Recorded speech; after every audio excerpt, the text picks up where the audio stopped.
छात्रों, हम आपके लिए रेलवे एनटीपीसी सामान्य ज्ञान से क्लास लेकर आए हैं और आज का टॉपिक है भारतीय इतिहास में दक्षिण भारत।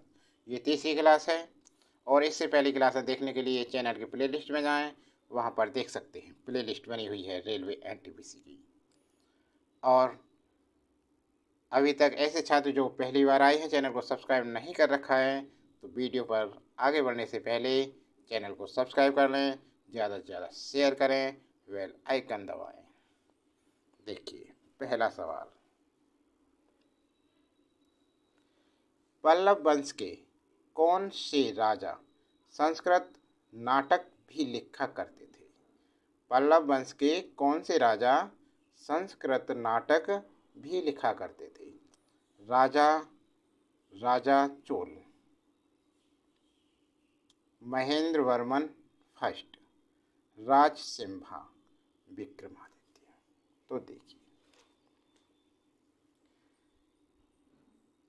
सिंह विष्णु का पुत्र तथा उत्तराधिकारी महेंद्र वर्मन प्रथम, सिंह विष्णु का पुत्र तथा उत्तराधिकारी महेंद्र वर्मन फर्स्ट 600 से 630 ईस्वी में हुआ। यह पल्लव वंश के महानतम शासकों में था। यह पल्लव वंश के महानतम शासकों में था। महेंद्र वर्मन फर्स्ट ने अनेक संस्कृत नाटक एवं ग्रंथों की रचना की। उसने मतविलास प्रश्न तथा भगवत ज्योतिषीयम जैसे महत्वपूर्ण ग्रंथों की रचना की। मतविलास प्रश्न एक हास्य ग्रंथ है। महेंद्र वर्मन प्रथम ने सुप्रसिद्ध संगीतज्ञ रुद्राचार्य के निर्देशन में संगीत का अध्ययन किया था। तो कौन सा आंसर हो गया? संस्कृत नाटक भी लिखा करते थे, ये थे महेंद्र वर्मन फर्स्ट। तो विकल्प भी हमारा करेक्ट आंसर। अगला प्रश्न, इसमें बोल रहा है ये भीमबेटका की गुफाएं कितने साल पुरानी मानी जाती हैं? 1000 साल, 5000 साल, 30,000 साल, 300 साल। देखिए, भारतीय पुरातत्व सर्वेक्षण की वेबसाइट के अनुसार मध्य प्रदेश में स्थित भीमबेटका नामक पहाड़ी है। मध्य प्रदेश एमपी में एक भीमबेटका नामक पहाड़ी में लगभग 700 प्राचीन गुफाएं प्राप्त हुई हैं। कितनी? 700 प्राचीन गुफाएं प्राप्त हुई हैं। इन गुफाओं में प्रस्तर सामग्री में भी प्राप्त हुई है जो 30,000 ईसा पूर्व से 10,000 ईसा पूर्व की है। मतलब जब ईस्वी से इससे पूर्व पहली 30,000 ईसा पूर्व से 10,000 ईसा पूर्व की हैं। यहाँ पर लगभग 400 गुफाओं में चित्रों के अवशेष प्राप्त हुए हैं। यहाँ पर बने चित्रों का समय लगभग 10,000 ईसा पूर्व से 1,000 ईसा पूर्व माना जाता है। अतः स्पष्ट है कि इसका क्या उत्तर होना चाहिए भाई? 30,000 साल। तो विकल्प सी वाला करेक्ट आंसर होना चाहिए।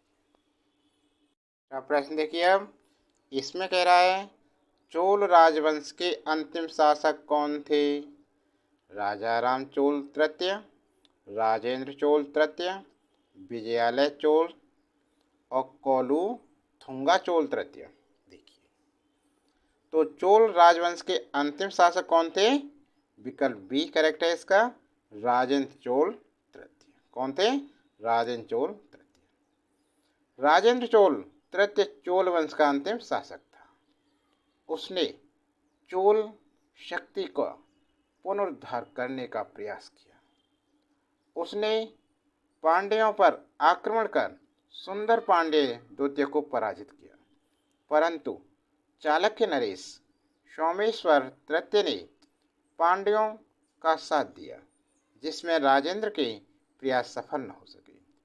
1279 ईस्वी में उसे पांडव शासक कुलशेखर के हाथों पुनः पराजित होना पड़ा। इसके साथ ही चोल राज्य तथा शासन का अंत हो गया। पांड्य नरेश कुलशेखर समस्त चोल मंडल का सार्वभौम शासक बन बैठा। तो चोल राजवंश का अंतिम शासक कौन थे? राजेंद्र चोल। विकल्प हमारा जो भी है बिल्कुल करेक्ट आंसर है। ठीक है ना, बी विकल्प सही हो गया। अगला प्रश्न देखिए, प्रश्न नंबर 4। पहले के चेर वंश ने किन राजाओं पर शासन किया था? पहले के चेर वंश के किन राज्यों पर शासन किया था चेर वंश ने? तमिलनाडु और केरल, बंगाल और उड़ीसा, अरुणाचल प्रदेश और सिक्किम, महाराष्ट्र और गुजरात। देखिए, चेर राज्य आधुनिक केरल प्रांत में स्थित था। जो चेर वंश ने किन राज्यों पर शासन किया था ना, तो चेर राज्य आधुनिक केरल प्रांत में स्थित था, जिसके अंतर्गत त्रावणकोर क्या आते थे? त्रावणकोर, कोचीन और आता था मालाबार का कुछ भाग सम्मिलित था। चोल राज्य के समान यह भी एक प्राचीन तमिल राज्य था। चोल राज्य के समान यह भी एक प्राचीन तमिल राज्य था। चेरों का राजकीय चिन्ह धनुष था। चेर शासकों के समय मुजरिम को प्रमुख बंदरगाह बनाया गया था। चेर शासकों के समय मुजरिस को प्रमुख बंदरगाह बनाया गया था। मुजरिम नहीं है, मुजरिस है। तो विकल्प ए इसका करेक्ट आंसर है। अगला प्रश्न, निम्न में से कौन सी साहित्यिक कृति संस्कृत में रचित नहीं है? निम्न में से कौन सी साहित्यिक कृति संस्कृत में रचित नहीं है? तो देखिए विकल्प, रत्नावली, तिरुकुरल, राजतरंगिणी, मेघदूत। तो तिरुकुरल तमिल भाषा में रचित है। ये कैसी है? तमिल में, तमिल भाषा में रचित काव्य रचना है, जिसमें नीति शास्त्र का वर्णन है। किसका वर्णन है इसमें? नीति शास्त्र का।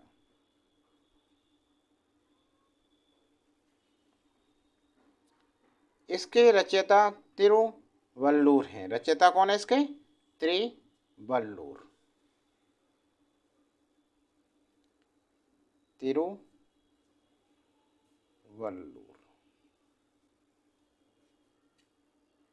किसने लिखी? लेखक है इसके, लेखक या रचनाकार तिरुवल्लुर। तो विकल्प हमारा 20 में करेक्ट आंसर है। बाकी मेघदूत, राजतरंगिणी, रत्नावली किसमें है? संस्कृत में लिखी हुई है। अगला प्रश्न, तिरुकुरल नामक प्रसिद्ध ग्रंथ के संकलन करता है। लेखक, रचनाकार, संकलनकर्ता तिरुवल्लुर। विकल्प भी अभी बताया था। यहाँ पर देखिए, ये हमने बताया तमिल भाषा का ग्रंथ है ये। विकल्प भी करेक्ट आंसर है।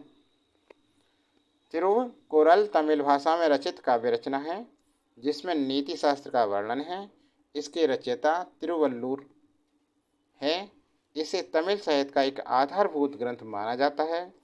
इसके विषय त्रवण, आचार शास्त्र, राजनीति, आर्थिक जीवन एवं प्रणय से संबंधित है। ठीक है। अगला प्रश्न, निम्नलिखित में से किस राजा ने गंगैकोंड चोलपुरम मंदिर का निर्माण किया था? राजेंद्र चोल प्रथम, कोलोतुंग चोल तृतीय, राजराजा चोल तृतीय, विक्रम चोल। तो ये गंगैकोंड चोलपुरम मंदिर का निर्माण कराया था राजेंद्र चोल प्रथम ने। विकल्प ए हमारा करेक्ट आंसर है। राजराज प्रथम की मृत्यु के बाद उसका योग्यतम पुत्र राजेंद्र प्रथम सम्राट बना।